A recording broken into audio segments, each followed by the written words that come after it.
um gusto, um privilégio compartilhar a palavra de Deus com vocês. De hecho, o texto que vamos a comentar, estudar e a aprender bajo a direção do Espírito Santo nesta tarde se encontra em Hebreus capítulo 13, os 3 primeiros versículos. Assim que les pido que me acompanhem, que escuchen a leitura da palavra de Deus. Hebreus capítulo 13, solamente os 3 primeiros versículos. Assim que vamos a dar leitura. Dice assim a palavra de Deus: permaneça el amor fraternal. Não os olvidéis de la hospitalidade, porque por aí algunos acordaos de los presos, como si estuvierais presos juntamente com ellos, e de los maltratados, como que também vosotros mismos estáis en el cuerpo. Vamos a orar, vamos a hablar com Deus. Senhor, te agradecemos porque em tudo hemos sido bendecidos e protegidos por ti, aunque en medio a circunstâncias difíceis, desafiantes, pero que em nada se comparam a las circunstâncias de los lectores, de los destinatários de la epístola a los hebreus, que experimentaram, que les tocou vivir um contexto muito mais complexo que o nosso, e aún assim, ó Deus, puderam depender do Senhor e dar testemunho de tu nome. Ajuda-nos, Senhor, a entender, a aceitar e a obedecer tu palavra. Te lo pedimos assim, em nome de Jesus. Amém. Esta epístola foi escrita para creyentes que estavam bajo amenazas, persecuciones e sofrimento.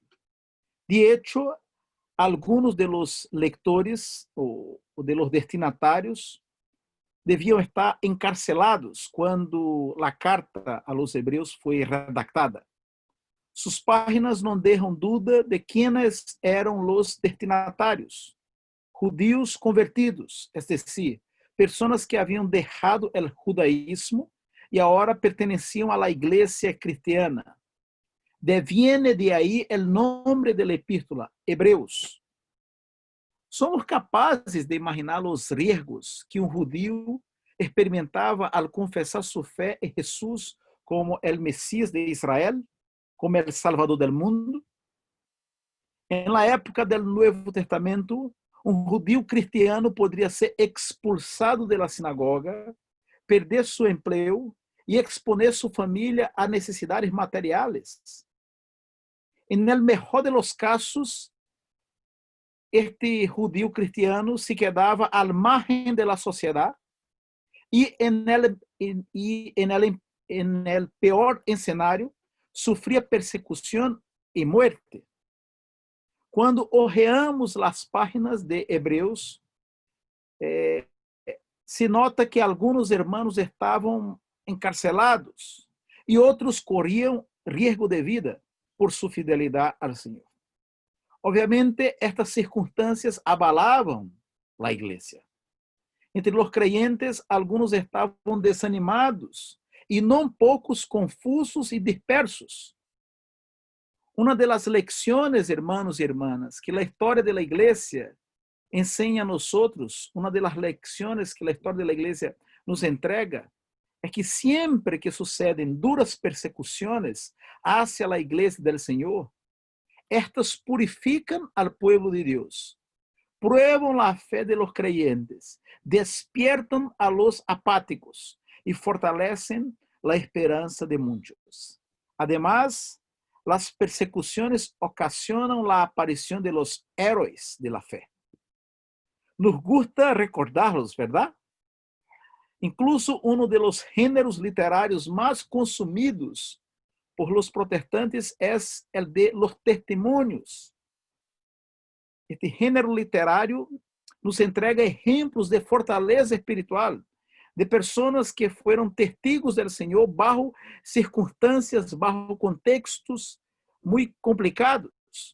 En el siglo XVI, el siglo en el cual estalló la Reforma Protestante, hubo un libro llamado El Libro de los Mártires, de John Fox, que se tornou um best-seller, um êxito editorial. En el siglo passado, Torturado por Cristo, de Richard Urban, vendeu mais de 10 milhões de cópias em 60 idiomas. Sin embargo, com respeito a esse tema, o tema das persecuções, les comento que a menudo não se habla de la outra cara de la moneda, por assim decirlo. Me explico. Há outra faceta de las persecuções en la vida de la iglesia. Las persecuções desanimam a muitos cristianos, alejan outros de la comunidad e evidenciam a debilidade de los hijos de Deus. ¿Se acuerdan de estas palabras? Escuchen. Senhor, dispuesto estoy a ir contigo não solo a la cárcel, sino também a la muerte. Horas depois, el gallo cantou. Pedro havia negado a Cristo não solo uma, sino 3 vezes. O episódio de la negação de Pedro nos recuerda que o ser humano, incluso o cristiano, é débil, sujeito a dúvidas, confusão e desânimo, especialmente ante situações extremas que envolvem grande sofrimento. A verdade, hermanos, é que não todos os creyentes logran ser mártires. Tienen a fortaleza espiritual para soportar duras persecuções. Por ello, ante las persecuções e ameaças, muitos creyentes tiemblan, dudan e pensam incluso em desistir. Alguns chegam a negar que são cristianos e denunciam a seus irmãos. Isso vemos a lo largo da história da igreja, que lamentavelmente também existe esta faceta producida por las persecuções. Não solamente las persecuções generam ou nos permitem ver os heróis de la fé, sino que também nos permitem ver a debilidade nuestra como seres humanos. O autor de Hebreus não queria que isso passara entre seus contemporâneos. É dizer, não queria que eles pudieran quedar-se debilitados e volver hacia atrás. O risco de apostasia, é dizer, de adultério espiritual, era real para seus leitores, que estavam sendo pressionados a regressar ao judaísmo. É dizer, estavam sendo pressionados a abandonar o cristianismo. Havia forte pressão para que volviessem a la tradição religiosa de seus padres, a las práticas do Antigo Testamento, para convencê-los de que isso não valdria a pena. O autor de Hebreus demonstra que Cristo é o colmo de la revelação, que sua venida é o cumprimento do mensaje do Antigo Testamento, que as coisas antigas eram a sombra da realidade que é Cristo. Páginas da Epístola a los Hebreus, vemos que Deus, habiendo hablado muitas vezes, de maneira, outro tiempo, los padres, por los profetas, en estos postreros dias nos ha hablado por el Hijo. São os primeiros versículos de Hebreus. O contenido da carta nos apresenta, nos señala que Cristo é superior a los ángeles, en los capítulos 1 e 2. Que Cristo é superior a Moisés, em los capítulos 3 e 4. Que Cristo é superior a Aarón e a todo o sistema sacerdotal, del capítulo 4 al capítulo 8. Que o monte Sión, que representa a nova aliança, é superior ao monte Sinaí, que representa a antiga aliança, no capítulo 12. Este mesmo capítulo 12, nos ensina também que Jesus é o autor e consumador de la fé. Como guinda de la torta, por assim decirlo, para animar-nos, no capítulo 11 temos uma lista de homens e mulheres de Deus, de los cuales el mundo no era digno. Essa é a expressão que aparece aí al final del capítulo 11. Entonces, mis hermanos, el autor de esta epístola la escribió para la edificación de los creyentes, de los primeros destinatarios, y para nuestra edificación, porque esta epístola fue preservada por el Espíritu Santo.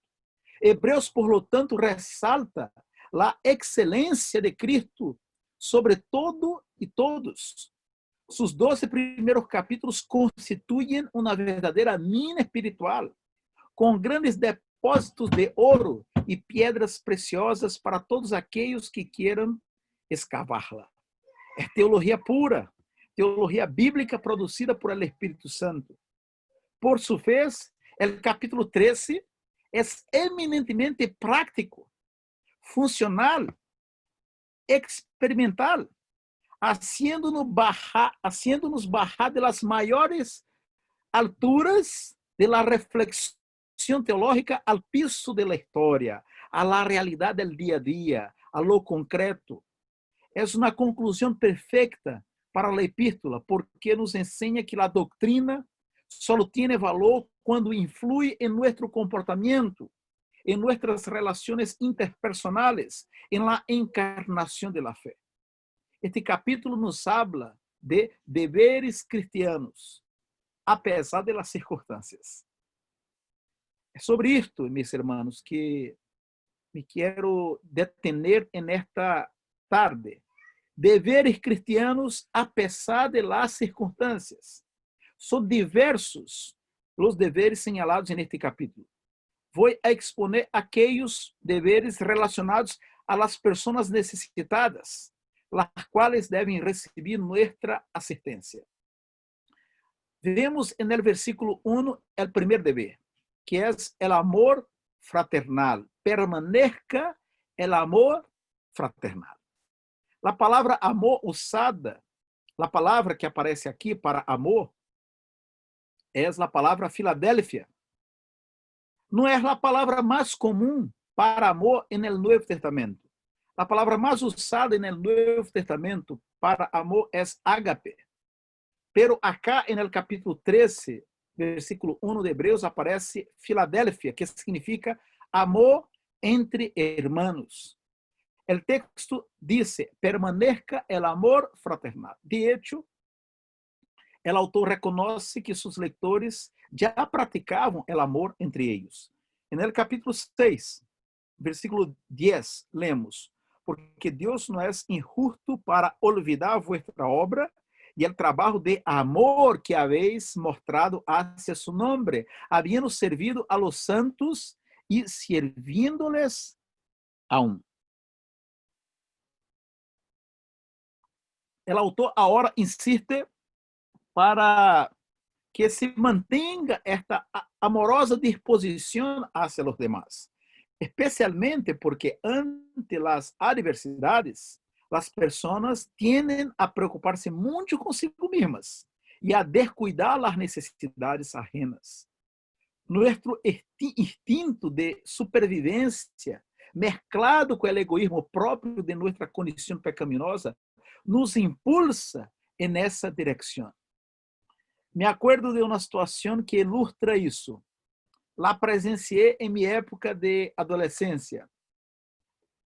En la casa de mis papás, quando eu era adolescente, incluso hasta hoy, hay una venta, hay un mercadito. E quando eu era adolescente, eu me acuerdo que aquela foi uma época de grande recessão econômica em Brasil, mediados de los anos 80. Faltavam muitos produtos em los almacenes. Um de los produtos mais buscados por la gente era leite nido, me acuerdo. Finalmente, tras muito esforço, mi papá logrou comprar uma caja de leite nido para vender a los clientes. Eu estava em la venta. Los taros estavam puestos em la repisa, em la estanteria. Me acuerdo que chegou uma senhora e queria comprar todos os taros de leite nido. Explicou que tinha um filho pequeno, que levava tempo buscando a leite, e por isso queria comprar todos os taros. Minha mamá disse à senhora que nós não podíamos vender todos os taros a elas. A quota eram 2 taros por pessoas, porque havia outras famílias que necessitavam comprar leite para seus filhos, assim como a senhora. Assim são os seres humanos, hermanos. Ante a necessidade, tendem a olvidar-se de los demás. Devemos, hermanos e hermanas, praticar o amor porque lo hemos recebido e seguimos recebendo al diário o amor de Deus. No capítulo 4 da primeira epístola de Juan, lemos o seguinte: en esto consiste el amor, no en que nosotros hayamos amado a Dios, sino en que Él nos amó a nosotros y envió a su Hijo en propiciación por nuestros pecados. A continuación, el mismo apóstol Juan afirma, pues el que no ama a su hermano a quien ha visto, ¿cómo puede amar a Dios a quien no ha visto? Hermanos, de gracia recibisteis, dad de gracia. La semilla que prospera no es la semilla guardada en el bolsillo, es la semilla echada en la tierra, lanzada a fin de producir a 30, a 60 y a 100 por uno. La iglesia no es un club, una organización no gubernamental, un partido político. La iglesia es una familia. Somos hermanos porque tenemos el mismo Padre. Somos una fraternidad basada en el amor de Dios. El amor fraternal puede manifestarse de diferentes maneras. Me gustaría plantearles una, teniendo en cuenta que nosotros formamos parte de la Iglesia de Dios, que es una familia caracterizada por una gran diversidad, porque en la Iglesia El Encuentro, en la iglesia Nueva Esmirna, en la primera iglesia y en todas las iglesias que conforman la familia de Dios, hay niños, hay intermedios, hay jóvenes, hay ancianos. Son rangos de edad distintos que conllevam a diferentes perspectivas. Hay personas, incluso en nuestras iglesias, por supuesto, de diferentes lugares de Chile, que vienen de diferentes partes de Chile y que vienen de trasfondos familiares distintos. Entre nosotros, en la iglesia, hay diversidad de costumbres, de perspectivas culturales, de gustos gastronómicos, de estilos de vida, de comprensión. Hermanos, tengamos cuidado con nuestras palabras, con nuestro modo de ser, con nuestro comportamiento. Cuidado com a forma através da qual exponemos nossos pontos de vista e opiniões políticas, especialmente em las redes sociais. É com muita tristeza que hemos visto vários hermanos e hermanas pelear em las redes sociais. Ha faltado não só o amor fraternal, sino que também a madurez espiritual. Uma pessoa que é cristiana busca cuidar de seu irmão, busca cuidar do prójimo. Sepamos, irmãos e irmãs, pedir perdão e perdonar. Uma pessoa que não perdona está enferma. Deus pode dar-nos graça para sanar-nos. O amor fraternal é a mais efectiva apologética da igreja. Según Jesús en Juan 17:21, no es nuestra teología que impactará al mundo, sino el amor. El versículo dice, para que todos sean uno, como tú, oh Padre, en mí y yo en ti, que también ellos sean uno en nosotros, para que el mundo crea que tú me enviaste. Es decir, el amor, el acercamiento, la unidad, que sabemos que mientras estemos en este mundo es imposible desarrollar la unidad de manera perfecta, pero este debe ser nuestro anhelo, nuestro deseo. Es el amor, es la unidad, este esfuerzo por la unidad que deve e que irá impactar o mundo, que notará que a igreja é diferente. Pero há um segundo dever que aparece no versículo 2. Não os olvidéis de la hospitalidade, porque por ella algunos, sin saberlo, hospedaram ángeles. Interessante. A palavra hospitalidade significa literalmente amor a los extraños, es decir, amor hacia aquellos que não são de nuestra convivência. Deviene de aí a palavra hospital. La verdade é que é fácil amar e acorrer a los que nos são cercanos, a um hijo, a um hermano, a los padres, al cônjuge, a um amigo muito querido, pero o desafio que temos é cultivar a hospitalidade hacia los extraños, hacia los de afuera. Hospitalidade implica abrir a casa, pero uno solamente pode abrir a casa se antes abre o coração. Em la época do Novo Testamento, quando esta epístola foi redactada, era muito comum o traslado ou migração de pessoas por vários motivos: guerras, hambre, persecução, ou mesmo por motivos muito nobres. Alguns apóstolos, como Pablo, ou líderes da igreja, como Timoteu e Tito, viajavam frequentemente. Onde eles se hospedavam? Em los hotéis da época? Não. En el hogar de los hermanos. Escuchen lo que Juan dice sobre el hermano Gaio. Amado, fielmente te conduces quando prestas algum serviço a los hermanos, especialmente a los desconocidos, los cuales han dado ante la iglesia testimonio de tu amor, y harás bien en encaminarlos como es digno de su servicio a Dios, para que continúen su viaje. Nós outros, pois, devemos acorrer a tales pessoas para que cooperemos com a verdade. É o que Juan disse sobre Gaio. O texto de Hebreus 13, 2 diz: não os olvidéis de la hospitalidade, porque por ella alguns, sem saberlo, hospedaram ángeles. O autor tem presente aqui 2 episódios mencionados no livro de Gênesis. Um com Abraão e outro com Lot. Sem dar-se conta, Abraão recebeu a visita de 3 homens. Los acorreu, los hizo descansar, les dio água para lavar seus pés e depois les serviu uma rica comida.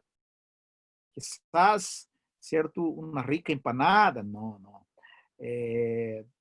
A comida da época. Estes 3 homens eram 2 ángeles e o próprio Deus, que depois seriam hospedados na casa de Lot. Se tratou de um caso de teofania, uma manifestação visível de Deus e de los ángeles. O autor não está dizendo que nós outros poderemos receber a visita de ángeles, aunque existam pessoas que afirmam haver visto ángeles. Não, o autor não está dizendo que nós outros vamos a receber a visita de ángeles. Lo que o texto bíblico quer ensinar-nos é que o creyente, quando acorre a um estranho, pode estar recebendo um enviado de Deus.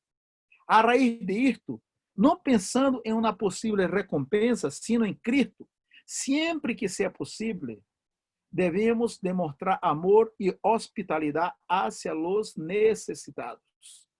Pablo nos recomenda lo siguiente: amaos los unos a los otros con amor fraternal, compartiendo para las necesidades de los santos, praticando la hospitalidad. El autor de la epístola a los hebreos también no está diciendo que devemos acorrer en nuestro hogar a cualquiera.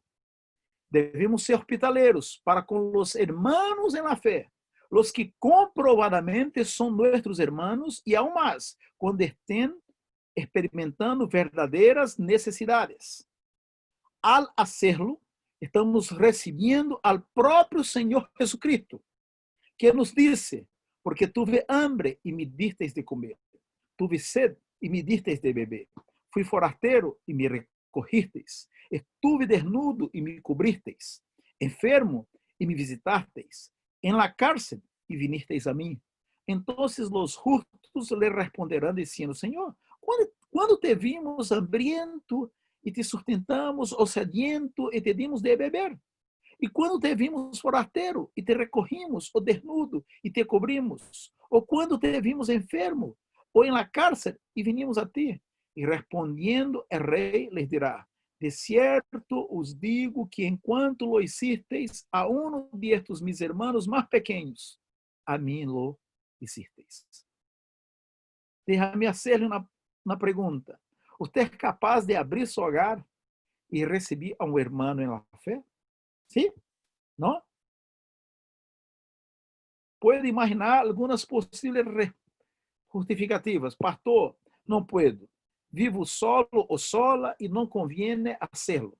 Ou então, não, porque puedo comprometer, exponer a intimidade de minha família. Não, pastor, o que passa é que não tenho espaço em minha casa, em meu departamento, é muito chico. Ok, se estas são as verdadeiras razões, você está excusado ante o Senhor. Sin embargo, isso não lhe exenta de la responsabilidade de meter a mão no bolsillo e ajudar a pessoa, ou então de mobilizar a la hermandad a fim de encontrar uma solução para a necessidade do irmão.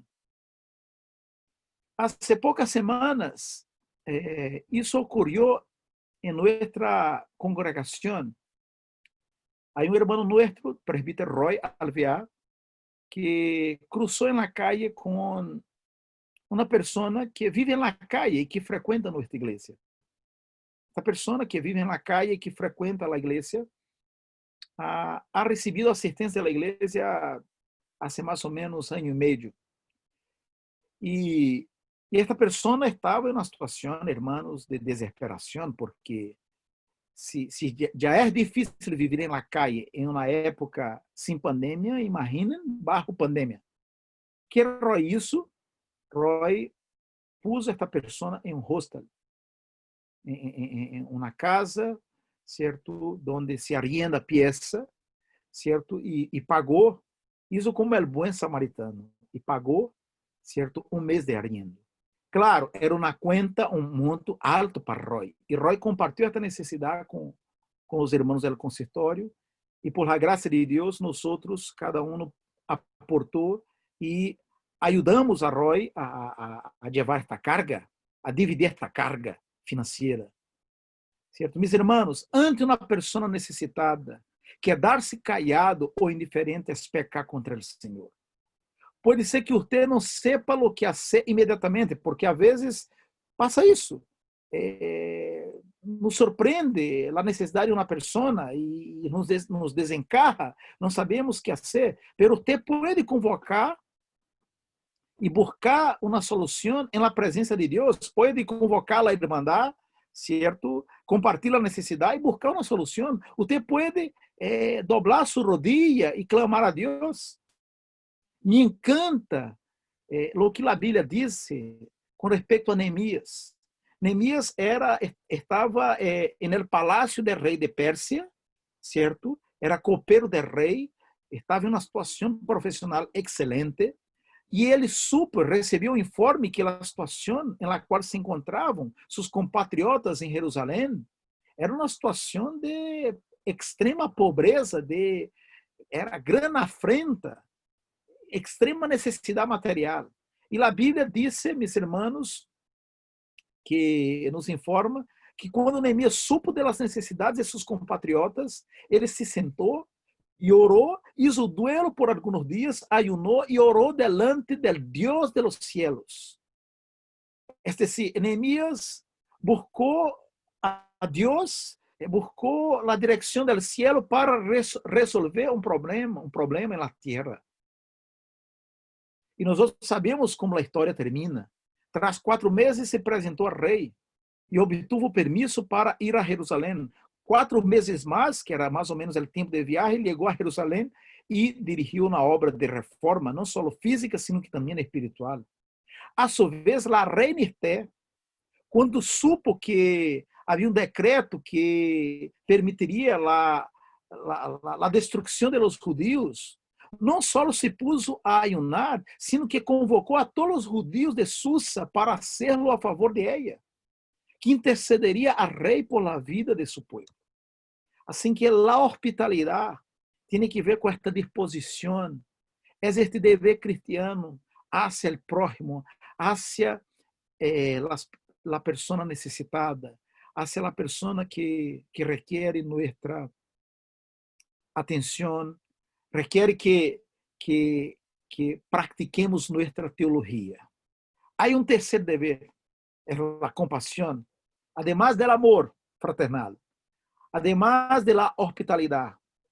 Hay un tercer deber que es la compasión. Versículo 3 de Hebreos 13. Acordaos de los presos, como si estuvierais presos juntamente com ellos, e de los maltratados, como que também vosotros mismos estáis. Que interessante, en el dever anterior, lo de la hospitalidad, somos animados a abrir nuestra casa para receber al hermano necessitado. Agora somos estimulados a ir, a salir del hogar hacia los que están en la prisión o bajo maltratos y sufrimientos. Los lectores de la epístola conocían essa realidad. En el capítulo 10, 32, versículo 32, leemos lo siguiente. Recuerden aquellos días pasados quando ustedes, después de haber sido iluminados, sostuvieron una dura lucha y soportaron mucho sufrimiento. Unas veces se vieron expuestos públicamente al insulto y a la persecución, otras veces se solidarizaron con los que eran tratados de igual manera. También se compadecieron de los encarcelados, y cuando a ustedes les confiscaron sus bienes, lo aceptaron con alegría, conscientes de que tenían un patrimonio mejor y más permanente. Tener compasión es ponerse en el lugar del otro, es sentir su dolor. ¿Qué pasaría si usted supiera que un hermano suyo de sangre foi preso e se encontra en la cárcel? Estoy seguro que usted escreveria cartas, lo visitaria, pediria oração, compartilharia este tema com a igreja e pediria oração a favor de seu irmão. E se for necessário, se moveria para pagar-lhe um advogado, um defensor. E com respeito a um irmão em la fé, você haria o mesmo? Devemos esforçar-nos por hacerlo porque temos o mesmo Padre. E este Padre se alegra quando ajudamos a los necessitados. Pablo, quizás el autor de Hebreos, não lo sabemos, foi muito bendecido por la compasión de los hermanos en la fe. Muito bendecido por la compasión de la iglesia. Al menos 6 pasajes del Nuevo Testamento mencionam que mientras Pablo estuvo preso, recibió asistencia de los demás. En uno de los pasajes, Pablo afirma, tenga el Señor misericordia de la casa de Onesíforo, porque muchas veces me confortó y no se avergonzó de mis cadenas, sino que cuando estuve en Roma, me buscó solicitamente y me ayudó. Siempre, hermanos y hermanas, podemos crecer en la gracia de la compasión.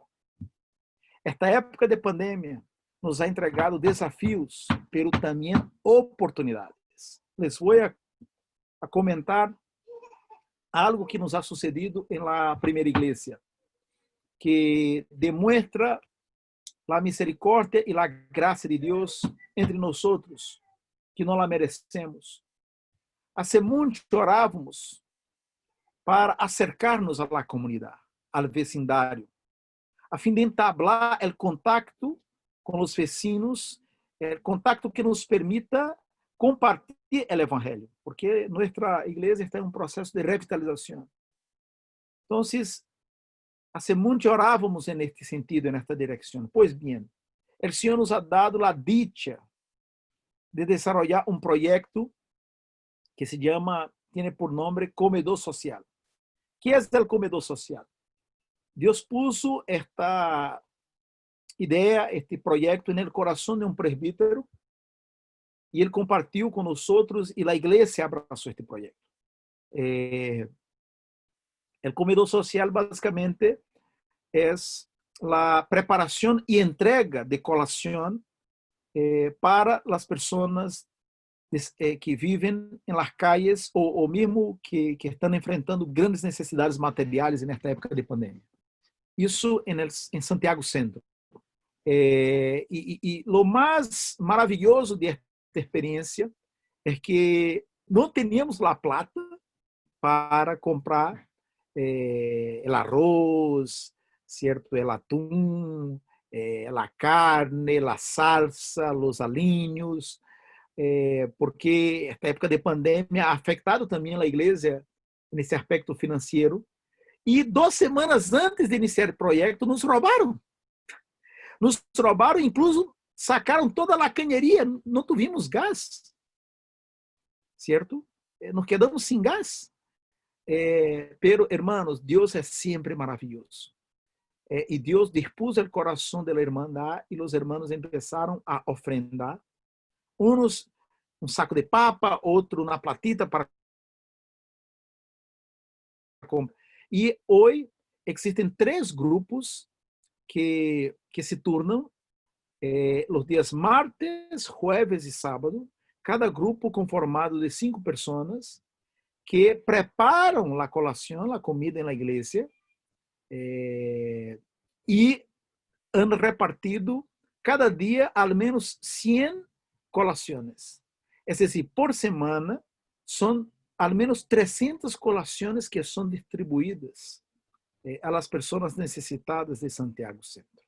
O Senhor é sempre maravilhoso. E les comento isso não é para dizer que a primeira igreja ou um 7, não.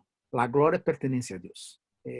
Les comento para também animar-les de que, ao mesmo tempo que esta situação de pandemia é complexa, porque várias famílias han experimentado desafios, circunstâncias difíceis, é também um tempo de oportunidade. E hasta agora, irmãos, e aí vamos aí como estamos no 3º mês do comedor social, não há faltado nada. Ao revés, antes eram 2 dias de comedor social na semana, agora são 3, e há mais irmãos querendo sumar-se. Incluso se vocês querem, né, e podem sumar-se e conformar uma equipe mais de trabalho. Que bendição mais grande que o Senhor nos ha dado. Nos alegramos por el comedor social. Uma hermosa maneira de demonstrar compaixão a los que necessitam comida. Estamos necessitando, como les decía, mais colaboradores e mais aportes para bendecir a mais pessoas com uma sencilla, pero igualmente rica colação. Em nossa congregação, também hemos visto outras manifestações da graça e da misericórdia de Deus. Há uma irmã a nuestra congregación que tiene este don de la misericordia. Y ella ha desarrollado una labor muy hermosa, muy linda, muy bendecida junto a las personas necesitadas. Y tiene una preocupación que incluso me humilla como pastor, porque yo no tengo 10% de la compasión de esta hermana. Y eso es muy hermoso, porque la iglesia es un cuerpo. E cada um pode aportar segundo a medida da graça que lhe ha sido compartida. Essa irmã não tem o dom de predicar, de falar com denuedo, não é fluida na comunicação, pero em relação ao trabalho manual, laboral, em lo concreto, esta irmã é um 7. Assim que esta irmã, para nós, é um estímulo, uma motivação em relação a la compasión. Que crezcamos, mis hermanos, en la compasión. Demostrar compasión es ser misericordioso. Nuestro Señor Jesucristo afirmó, bienaventurados los misericordiosos, porque ellos alcanzarán misericordia. Así que hemos visto en esta tarde los deberes cristianos, al menos los primeros deberes del capítulo. Deberes cristianos a pesar de las circunstancias. Primeiro dever, amor fraternal. Segundo dever, hospitalidade. Terceiro dever, compaixão. A modo de conclusão, como en el primer ciclo, hoy hay hermanos nuestros y demás personas experimentando necesidades materiales. Es probable que entre los hermanos de la iglesia del encuentro, de la iglesia Nueva Esmirna, tengamos personas sin trabajo, sin empleo. o que enfrentam outras problemáticas. A pandemia, que é uma situação, por supuesto, compleja, não nos exenta de nossos deveres e responsabilidades ante o Senhor e as pessoas. Assim como as persecuções não exentaram a los cristianos que receberam esta epístola de los hebreus em relação a seus deveres, a pandemia não nos exenta de nossos deveres. Nuestra época, igual que o primeiro ciclo da era cristiana, ha sido caracterizada por uma grande prueba. Aunque sepamos que em alguns lugares do mundo existam persecuções hacia os cristianos, como em China, como em alguns países islâmicos, como em algumas regiões de África, os efeitos da pandemia producto do COVID han sido devastadores para muitos de nossos irmãos em la fé.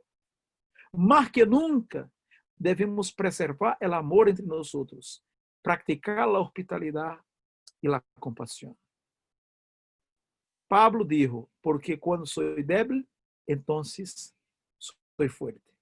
Que em meio a esta compleja circunstância, que é a pandemia, que em meio a las debilidades e desafios, que seamos fuertes bajo a bendição do Senhor e também uma bendição na vida de nossos irmãos e de los necessitados. Que o Senhor nos bendiga. Amém.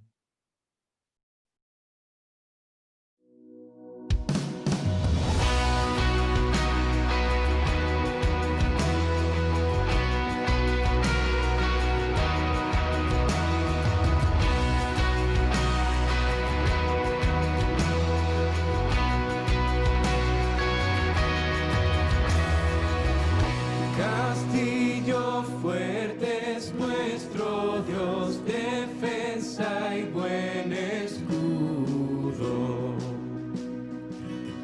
Con su poder nos libra.